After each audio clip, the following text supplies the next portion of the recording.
শেষ পর্বে ধারাবাহিক জগদ্ধাত্রী দুর্গার বিয়েতে ধরা পড়ে গেল সমস্ত অপরাধীরা। হ্যাঁ বন্ধুরা, জগদ্ধাত্রী ধারাবাহিকে ইতিমধ্যেই আমরা দেখতে পেয়েছি যে দুর্গার বিয়েকে ঘিরে মুখার্জি বাড়ির ভেতরের শত্রুরা একের পর এক ষড়যন্ত্র ও চক্রান্ত করেই চলেছে।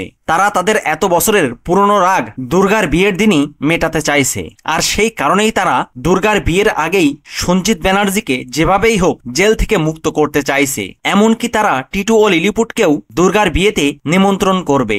সেই সাথে তারা চ্যাটার্জি বাড়ির আরেক কালপ্রিট বেদচন্দ্রকেও দুর্গার বিয়েতে আনবে এবং এই সমস্ত দাগী অপরাধীদেরকে দিয়ে তারা তাদের শত্রু কৌশিকী ও জগদ্ধাত্রীকে শেষ করে দেবে। কিন্তু আদৌ কি এটা সম্ভব হবে? হয়তো না। উৎসব ও বৈদেহী মুখার্জির সমস্ত আস্ফালন বৃথা যাবে। দুর্গার বিয়েতে জগদ্ধাত্রী ও কৌশিকীকে শেষ করতে গিয়ে সমস্ত অপরাধীরাই পুলিশ ও ডিপার্টমেন্টের লোকজনের কাছে হাতে নাতে ধরা পড়বে। হ্যাঁ বন্ধুরা, জগদ্ধাত্রী ও স্বয়ম্ভু এমন ভাবে জাল বিছাবে যে শেষমেশ সমস্ত অপরাধীরা একসাথে ধরা পড়বে। আর এই সমস্ত অপরাধীরা একসাথে ধরা পড়ার পরে জগদ্ধাত্রী ধারাবাহিকে দেখানোর মতো আর কিছুই থাকবে না। আর তাই দুর্গার বিয়ের পরেই জগদ্ধাত্রী ধারাবাহিকটা শেষ করে দেওয়া হবে। তো বন্ধুরা, দুর্গার বিয়ের সাথে সাথে জগদ্ধাত্রী ধারাবাহিকটাও যদি এবার শেষ হয়ে যায় তাহলে সেটা আপনাদের কেমন লাগবে? কমেন্ট করে জানিয়ে দিন আপনাদের মতামত। ভিডিওটি ভালো লাগলে লাইক, শেয়ার ও সাবস্ক্রাইব করে সাথে থাকুন।